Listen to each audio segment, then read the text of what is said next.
화성 인더스트리 2022년 3분기 누적 실적을 스루풋 회계로 분석을 해서 소개를 하도록 하겠습니다. 매출은 62.5% 증가했고요. 영업이익은 76%가 증가했습니다.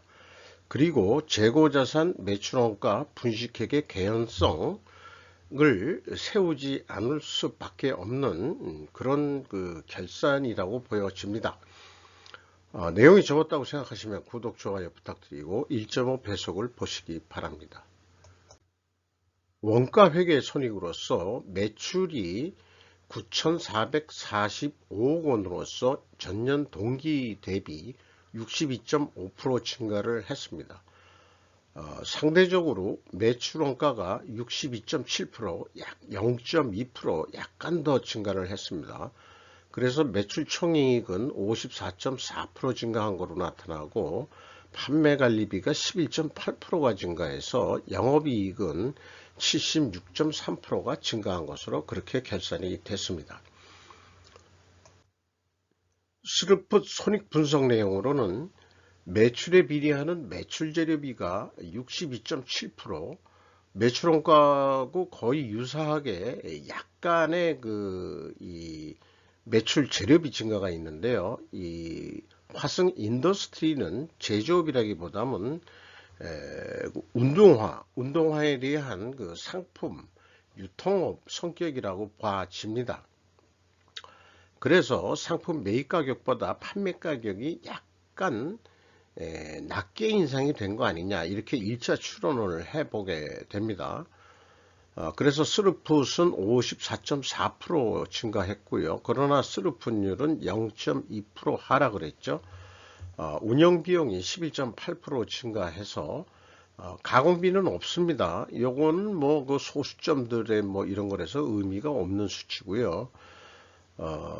그래서 이 TOE 생산성은 매우 크게 증가를 했는데 영업이익은 218억 원대로서 전년 동기보다 76% 증가했고 원가회계 영업이익하고 차이가 없습니다. 그러니까 가공비 배부 재고자산이 없다, 그렇게 얘기가 되겠죠. 그런데 회사는 상품 유통업임에도 불구하고 상품 재고가 2021년 말부터 없어졌습니다. 그러면은 재고 없는 장사를 하냐, 이렇게 이제 일단은 인식을 하게 되는데요. 무재고 경영을 한다는 의미일까? 그러면은 실질적으로 영업을 실제 예를 들어서 상품 창고가 있다 그러면 상품 창고에 들어오지 않고 직접 어떤 이 종속기업인 하청 공장, 외국에 있는 공장에서 상품 매입식으로 해가지고 판매되는 곳으로 다이렉트로 상품이 수출이 된다, 이렇게 좀 인식을 할 수 있을 것 같아요. 그리고 원재료가 왜 있는지는 모르겠습니다. 이 원재료가 한 4억 4,800만 원 증가했는데 이것은 스루풋 손익으로 계산할 때는 전혀 이거는 관계가 없는 그런 게 되겠어요. 또 미착품은 좀 줄어들었고 이렇게 됐는데 어떤 역할을 하는 것인지 아주 불명확합니다. 화성 엔터프라이즈의 최대 주주 성격입니다. 이 화성 인더스트리가. 그래서 이렇게 또 생각도 해봤어요. 원재료를 사서 화성 엔터프라이즈한테 공급하는 건가? 그런 생각도 해봤는데 나중에 화성 엔터프라이즈 할 때 조금 더 논의를 좀 해보는 것으로 해보죠. 상기 재고 흐름 양식에 의거 재고 흐름을 보여주어야 마땅할 것이다. 그래서 이런 의문이 드니까 여기 계속 모든 기업을 할 때마다 재고 흐름표를 이렇게 소개를 하고 있는데요. 만약 이 상품 하나만 하더라도 기초 재고가 얼마 있었는데 이 매입 입고액이 얼마고 출고액이 얼마고 실제 들어오는 게 아니라 그러면은 이게 똑같겠죠. 재고가 없는 데서 입고 출고 금액이 똑같아지겠죠. 그런 거라도 좀 보여줘라. 이렇게 좀 말씀드릴 수 있을 것 같아요. 비용의 성격적 분류 내용에서 재고자산의 변동이 마이너스 53억 원으로 표시가 됐는데, 이것은 재고가 증가했다는 얘기입니다. 원재료 및 상품 매입액이라고 되어 있어요. 이게 63.1%가 증가를 했고, 전반적으로 그 매출원가 재료비는 62.7%. 이걸 뭐 매출 원가라고 얘기해도 틀린 말은 아닙니다. 그런데 가공 비율이 없죠. 그래서 가공 비율이 없다는 것은 원재료가 있을 필요가 없음에도 재고로는 존재하는 이유를 아까도 말씀드렸지만은 이해하기가 좀 쉽지가 않다. 이렇게 말씀드리겠습니다. 2022년 그 1분기부터 금감원의 지침에 의해 가지고 원재료 가격 추이와 제품 가격 추이를 공시를 하게 되어 있는데, 앞서서 보듯이 제품이 만들어지는 게 없다면은 굳이 원재료 가격 추이를 표시할 필요가 있을까 하는 생각을 해봐요. 오히려 상품 매입 단가를 표현해 줘야 되는 거 아니냐. 근데 어쨌든 원재료가 9.4% 단순 평균으로 증가했고, 제품 판매 가격 추이는 운동하고 필름이란 게 있는데 어쨌든 단순 평균으로 11.8% 증가했습니다. 그래서 여기 위에 있는 것부터 이제 좀 또 읽어 드리면은, 전혀 생산 공정이 없음에도 불구하고 버젓이 원재료 가격 추이를 공개하는 모순을 보여주고 있다. 해외 공장에서 매입하는 운동화 상품 매입 가격을 공개해야 할 것이다. 상품 판매 가격과 원재료와는 인과관계가 성립할 수 없다. 이런 얘기겠죠. 이게 이제 상품 판매 가격인데 이걸 제품 가격 추이에다가 얘기를 했거든요.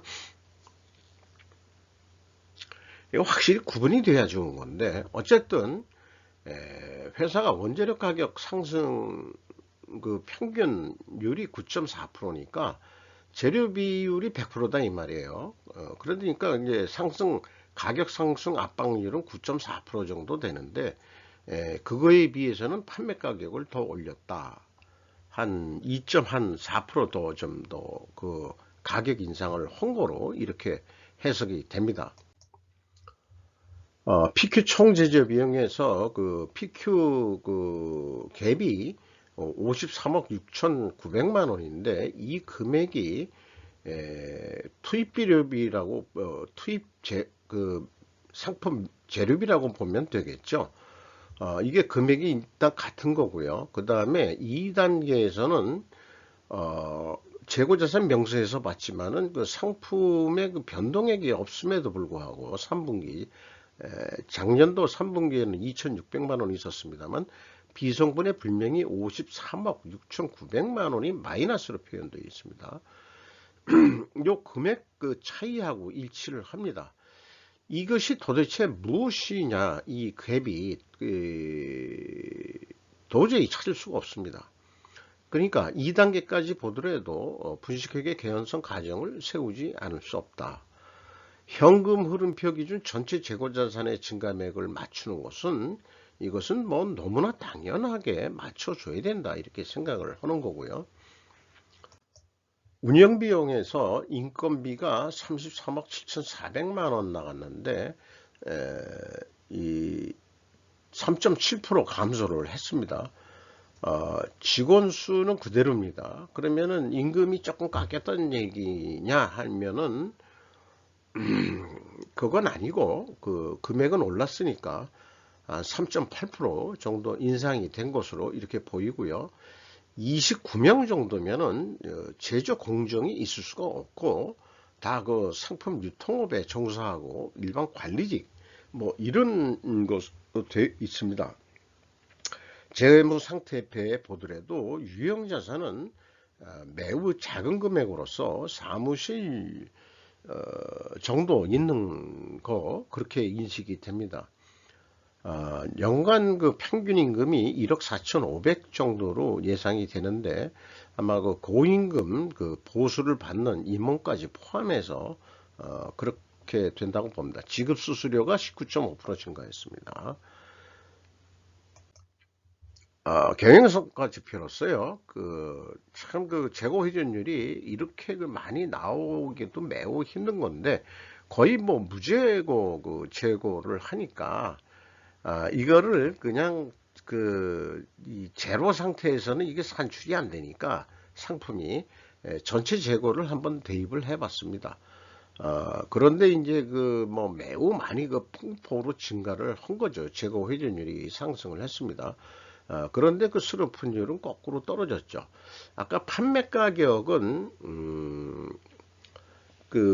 이 매입 가격보다는 약간 적게 올린 것 같다 이렇게 되지만 실질적으로는 더 판매 가격은 더 증가한 거로 되어 있지 않습니까?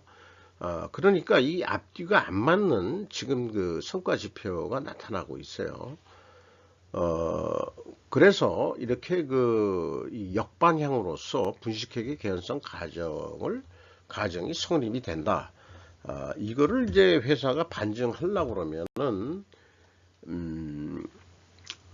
뭐, 원재료 가격이든 상품 매입 가격이든 가격이 크게 하락한 거로 입증을 해야 되고, 판매 가격도 하락한 거로 해야 되는데, 제시된 것은 그렇지가 않죠. 판매 가격이 더 올랐습니다. 그러니까 뭐가 앞뒤가 안 맞는 모순을 가지고는 회계 투명성이 입증이 된다고 할 수가 없겠습니다.